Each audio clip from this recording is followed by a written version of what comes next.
സംസ്ഥാനത്തെ ഏറ്റവും ശക്തമായ മത്സരം നടക്കുന്ന പാലക്കാട്ടെ LDF സ്ഥാനാർത്ഥി NMR റസാഖിനടുത്താണ് നമ്മൾ ഇപ്പോൾ ഉള്ളത്. കൊല്ലത്ത് നിന്ന് ഉൾപ്പെടെ വ്യവസായികൾ എത്തി അദ്ദേഹത്തിന് പിന്തുണ അർപ്പിച്ചിരിക്കുകയാണ്. ഇവിടെ പാലക്കാട്ടെ അഗ്രഹാര ഗ്രാമത്തിലാണ് അദ്ദേഹം വോട്ട് തേടി ഇന്ന് എത്തിയിരിക്കുന്നത്. ഇനി വിരലിലെണ്ണാവുന്ന ദിവസങ്ങൾ മാത്രമേ ഉള്ളൂ. പ്രചരണം ഇങ്ങനെ ശക്തി പ്രാപിക്കുമ്പോൾ ആത്മവിശ്വാസം കൂടുകയാണ്. പിന്നെ വളരെ ശക്തമായ ആത്മവിശ്വാസമുള്ളത്. കാരണം പാലക്കാട്ടിലെ ജനങ്ങള് അവരുടെ സ്വന്തം ഒരു ആള് ജനപ്രതിനിധിയാവുക എന്നുള്ളൊരു മാനസികമായി തീരുമാനമെടുത്ത് കാത്തിരിക്കുകയാണ്. അപ്പോൾ അവർ അടുത്തുള്ള ആൾ, ഏറ്റവും അടുത്തുള്ള ആളാണല്ലോ പാലക്കാട്ടുകാരനായി, പാലക്കാട് ജനിച്ച് പാലക്കാട് ജീവിക്കുന്ന ഒരാൾ അവരുടെ കൂടെ നിൽക്കും എന്നുള്ളൊരു വലിയ പ്രതീക്ഷയിലാണ് അവർ. അതിനുവേണ്ടിയുള്ള കാത്തിരിപ്പിലാണ് അവർ. NMR ഒരു ഡീൽ കാൻഡിഡേറ്റ് ആണ് എന്നായിരുന്നു ആദ്യത്തെ പ്രചരണം. അവിടെ നിന്ന് പാലക്കാട് പിടിക്കാൻ പോകുന്ന കാൻഡിഡേറ്റ് എന്നൊരു ഇമേജിലേക്ക് മാറിയിട്ടുണ്ടോ എന്ന് എനിക്ക് തോന്നുന്നു പാലക്കാടിലൂടെ നടക്കുമ്പോൾ. ആദ്യത്തെ കാര്യം ഇല്ലാത്തതാ. ഡീൽ കാൻഡിഡേറ്റ് എന്നുള്ളത് അവാസ്തവമായൊരു കാര്യമാണ്. പിന്നെ പാലക്കാട്ടുകാർക്കൊരു ആഗ്രഹം ഉണ്ടായില്ല, പാലക്കാട്ടിൽ നിന്നുള്ള ആൾ MLA ആയിക്കോട്ടെ എന്നൊരു ആഗ്രഹം പാലക്കാട്ടിലെ ഈ അസംബ്ലി കോൺസ്റ്റിറ്റ്യുവൻസിയിലെ ആൾക്കാർക്ക് ആഗ്രഹം ഉണ്ടാവില്ലേ? ആ ആഗ്രഹം തെറ്റൊന്നുമില്ലല്ലോ. നമ്മളെപ്പോഴും പുറമേ നിന്നുള്ള ആൾക്കാരെ പിന്തുണച്ച് കൊണ്ടുപോകണം എന്നുള്ളത് വലിയ നിർബന്ധമുള്ള കാര്യമൊന്നുമില്ലല്ലോ. അവരുടെ സ്വന്തം ആളൊന്നും ആയിക്കോട്ടെ, ഒരു ജനപ്രതിനിധി ആവട്ടെ, അതൊരു യാഥാർത്ഥ്യമല്ലേ. ഇവിടിപ്പോ പാലക്കാട് ഇങ്ങനെ ശക്തമായ രാഷ്ട്രീയ മത്സരം നടക്കുന്ന ഒരിടത്ത് ഒരു വ്യവസായിയെ എന്തിനു നിർത്തുന്നു, രാഷ്ട്രീയം പറയാൻ അറിയുമോ എന്നൊക്കെ ചോദിച്ചു. ഇന്നലെ പിഷാരടി തടഞ്ഞ സംഭവം വന്നപ്പോൾ ജനാധിപത്യ ബോധമുയർത്തിപ്പിടിച്ച് നിലപാടെടുത്തു NMR. അപ്പോ അത് വലിയ രീതിയിൽ പ്രകീർത്തിക്കപ്പെടുന്നുണ്ട്. അതിനെങ്ങനെയാണ് കാണുന്നത്? അത് ഈ സാധ്യതയെ ഒന്നുകൂടി കൂട്ടുമോ? ഇല്ല, അതുകൊണ്ടൊന്നും പറഞ്ഞില്ല. അത് തെരഞ്ഞെടുപ്പുമായിട്ട് പൊതുവെ ഈ ജനാധിപത്യത്തിൽ ഫാസിസത്തിന് സ്ഥാനമില്ല. ഫാസിസം നമുക്ക് അംഗീകരിക്കാൻ പറ്റാത്ത സാധനമാണ്. ജനാധിപത്യത്തിൽ എല്ലാവർക്കും അവകാശങ്ങളുണ്ട്. ആ അവകാശങ്ങൾ മാനിക്കണം എന്നുള്ളത് തന്നെയാണ്. അത് എല്ലാവരിലും അത്രയേ ഉള്ളൂ. അതിനകത്ത് ആ പറഞ്ഞതിലൊക്കെ അതാണ്. കാരണം ഒരു സ്ഥാനാർത്ഥിയുടെ അവകാശങ്ങളുണ്ടല്ലോ, ആ സ്ഥാനാർത്ഥി എവിടെ പോയാലും വോട്ട് ചോദിക്കാനുള്ള അവകാശം ആ മണ്ഡലത്തിലുണ്ട്. അത് തടയപ്പെടുക എന്ന് പറയുന്നത് ശരിയല്ലാത്ത കാര്യമാണ്. അത് ഏത് രാഷ്ട്രീയ പാർട്ടികളിൽപ്പെട്ടവരാണെങ്കിലും അത് ചെയ്യരുത് എന്നുള്ളത് തന്നെയാണ്. പിഷാരടിയുടെ സാധ്യതയെ അത് ഒന്നുകൂടി ഉയർത്തിയിട്ടുണ്ടോ? പിഷാരടിക്ക് ഒരു സ്വീകാര്യത കിട്ടിയിട്ടുണ്ടോ? ഒരു അനുഭാവം കിട്ടിയിട്ടുണ്ടോ? സഹതാപമുണ്ടോ പിഷാരടിയോട്? ഈ തെരഞ്ഞെടുപ്പില് നമുക്ക് വോട്ട് കിട്ടുന്നതിന് ഇതൊക്കെ സഹായകരമാകുന്നൊന്നും ചിന്തിക്കുന്നില്ല. അത്രയ്ക്കും വികാരി ജീവികളാണോ പൗരന്മാർ? അവർക്ക് പൗരബോധമില്ല. അവർക്ക് വോട്ടിന് കൊടുക്കുമ്പോൾ അതിന് ചില മാനദണ്ഡങ്ങളില്ല. ഇമാതിരിയുള്ള ഇൻസിഡന്റ് ഒക്കെ കൊണ്ടുവന്ന് പെട്ടെന്ന് മാറ്റങ്ങൾ സംഭവിക്കുമോ? ഇല്ല എന്നാണ് എൻ്റെ വിശ്വാസം. അങ്ങനെയൊരു വികാര ജീവികളല്ല പാലക്കാട്ടിലെ വോട്ടർമാർ. കൃത്യമായ രീതിയിൽ അവർ വിധി എഴുതും.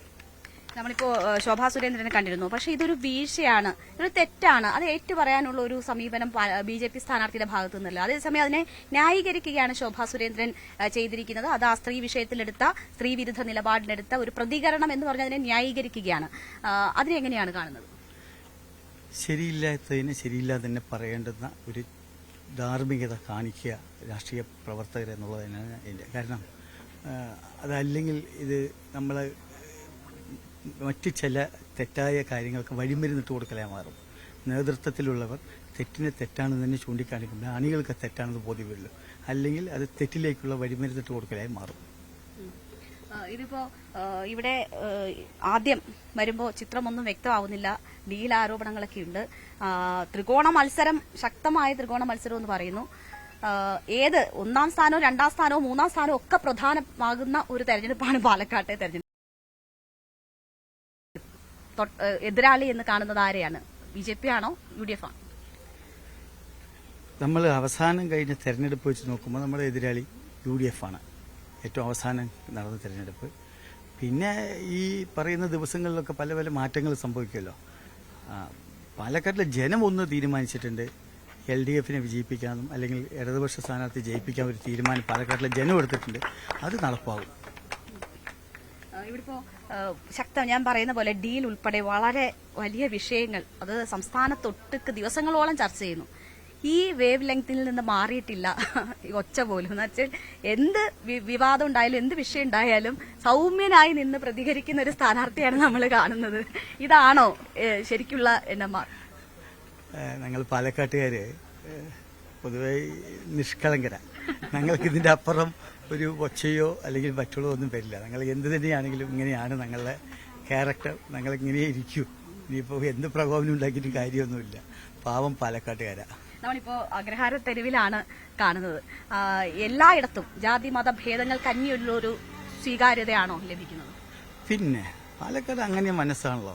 പാലക്കാട്ടിലെ മനസ്സിലേക്ക് അങ്ങനെ ആ പറയുന്ന സാധനമൊന്നും കുടിയേറിയിട്ടില്ല. പാലക്കാട് മനസ്സ് എല്ലാവരും ഉൾക്കൊള്ളുന്ന വളരെ നല്ല. നിങ്ങൾ നോക്കൂ,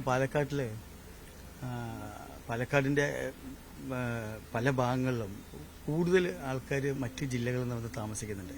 ആ താമസിക്കുന്നതിന്റെ എന്താ കാരണം എന്ന് വെച്ചാൽ അവർക്ക് പാലക്കാടിനോട് വലിയ ഇഷ്ടമാണ്, പാലക്കാട്ടുകാർക്ക് അവരെ ഇഷ്ടമാണ്. അപ്പോൾ അത് എല്ലാവരും ഉൾക്കൊള്ളുന്നതാണ് പാലക്കാടൻ മനസ്സ്. അതുകൊണ്ട് പാലക്കാട്ടിലുള്ള ആൾക്കാർ ഇങ്ങനെ പറയുന്ന മാതിരി നിഷ്കളങ്കതയോടുകൂടി എല്ലാറ്റിനും സ്വീകരിക്കുന്ന ആൾക്കാർ തന്നെയാണ്. ഇവിടിപ്പോ ഈ സ്വീകാര്യതയെ കുറിച്ച് പറയുമ്പോൾ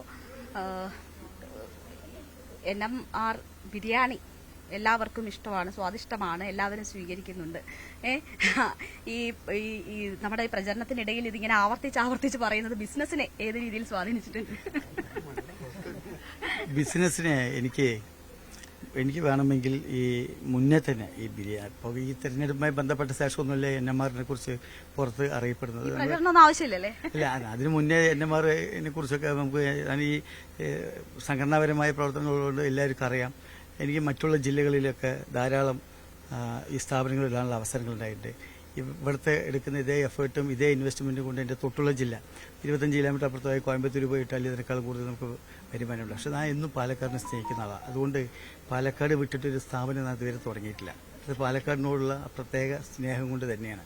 എനിക്ക് ഇപ്പുറത്ത് മാറി ചെയ്യാൻ വലിയ പ്രയാസം ഉണ്ടായിട്ടൊന്നുമില്ല. ഇതിനേക്കാൾ നല്ല രീതിക്ക് മറ്റുള്ള സിറ്റികളിൽ പോയി ചെയ്യാൻ അറിയാനിട്ടൊന്നുമില്ല. പാലക്കാടിനെ സ്നേഹിക്കുന്നുണ്ട്. അതൊറ്റ കാരണം കൊണ്ടാണ് പാലക്കാടിന് മാത്രം ചുറ്റിപ്പറ്റി നിൽക്കുന്നത്. ഇവിടെ ഇപ്പോൾ ഏറ്റവും അവസാനം ഉണ്ടായിട്ടുള്ള വിവാദം രാഹുൽ മാങ്കൂട്ടത്തിന്റെ പ്രചരണത്തിൽ NMR ഉണ്ടായിരുന്നു, അതിന്റെ ഫോട്ടോ പുറത്തുവിടുന്നു. ഇതാണ് യഥാർത്ഥ ഡീലെന്ന് പറഞ്ഞ് BJP ക്യാമ്പ് വലിയ രീതിയിലുള്ള പ്രചരണം അഴിച്ചുവിടുന്നു. എന്താണ് യഥാർത്ഥത്തിൽ സംഭവിച്ചത്?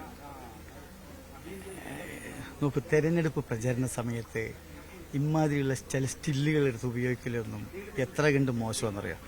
ഇവിടെ ഇന്ന് രാത്രി വരെ മന്ത്രിയായി പാർട്ടിയിൽ ഉന്നത സ്ഥാനത്തിരിക്കുന്ന ആള് രാവിലെ എണീച്ച് വേറെ പാർട്ടി മാറുന്ന ഈ ഇന്ത്യയിലെ വർത്തമാന കാലഘട്ടത്തിൽ യാതൊരുവിധ രാഷ്ട്രീയത്തിലും അങ്ങനെ സജീവമായി നിൽക്കാത്ത ഒരു സംരംഭകൻ ഏതോ ഒരു എൻ്റെ സ്ഥാപനത്തിന് മുമ്പിൽ വന്ന ഒരു എല്ലാവരും നമുക്ക് അറിയുന്നവരാണ്. പാലക്കാട്ടിലുള്ള ഏകദേശം ടൗണിലുള്ള മുഴുവൻ ആൾക്കാരും നമ്മളറിയും, അവരിനറിയാം, അത് എല്ലാ പാർട്ടിയുള്ളവരും അറിയും.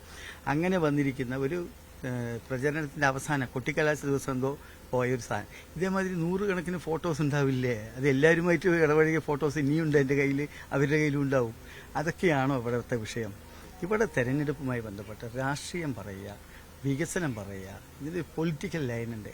അതൊക്കെ മാറിയിട്ട് നമ്മൾ എൻ്റെ സ്ഥാനാർത്ഥിത്വ നിർണയം മുതൽ ചിഹ്നം കിട്ടുന്നത് വരെ അനേകം നാടകീയതകളാണ് കണ്ടിരിക്കുന്നത്. അതിനകത്ത് പറയുന്ന ഇല്ലാത്ത അവാസ്തവമായ ഡീല് മുതലുള്ള കാര്യങ്ങൾ, ദുർബലൻ എന്ന കാര്യങ്ങൾ, അവഗണനകൾ, ഇങ്ങനെ പലതും ഇവിടെ പറഞ്ഞുകൊണ്ടിരിക്കുന്നുണ്ട്. ഇപ്പം നിങ്ങൾ പറയുന്ന ഈ ഫോട്ടോസ്, അതിനു മുമ്പ് കേന്ദ്രമന്ത്രിയായിട്ടുള്ള ആളുമായിട്ടുള്ള ഫോട്ടോസ്, പിന്നെ ഇങ്ങനെ പലതരം കാര്യം. ഇതൊക്കെയാണോ തെരഞ്ഞെടുപ്പ് പ്രചരണത്തിന്റെ വിഷയങ്ങൾ? കോൺഗ്രസ് അനുഭവം ഈ മത്സര രംഗത്ത് വരുന്നതിന് മുമ്പ് ഉണ്ടായിരുന്നു. ഇട്ടിരിക്കുന്നതും ഒരു ഖദറാണ്, ലിനനാണ് ഇട്ടിരിക്കുന്നത്, ലിനനാണ്. നമുക്ക് ഈ പശ്ചാത്തലം ഇടതാണ്. പിന്നെ ബന്ധം എല്ലാവരുമായിട്ടുണ്ട്. എല്ലാ കാലത്തും എല്ലാവരുമായിട്ട് നല്ല ബന്ധങ്ങളുണ്ട്. ഈ പറയുന്ന എല്ലാ രാഷ്ട്രീയ പാർട്ടികളുടെ നേതാക്കളുമായിട്ടുള്ള അടുത്ത് നിൽക്കുന്ന പല ഫോട്ടോകളും പല സ്റ്റിൽസും ഒരുപാടുണ്ട്, വീഡിയോസ് ഉണ്ട്. അതൊക്കെ ആ സംരംഭം എന്ന നിലയ്ക്ക് നമുക്ക് എല്ലാവരുമായിട്ടുള്ള നല്ല ബന്ധം എല്ലാ കാലത്തും സൂക്ഷിച്ചിട്ടുണ്ട്.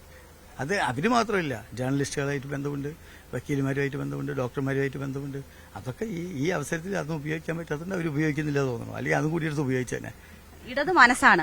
ഈ തെരഞ്ഞെടുപ്പിലെ ഫലം എന്തായാലും ഇടതിനൊപ്പം തന്നെ ഉണ്ടാവും. എല്ലാ കാലത്തും അതാണല്ലോ. കാരണം ലോകത്ത് മൊത്തം ഒരു ഇടതുപക്ഷമുണ്ട്.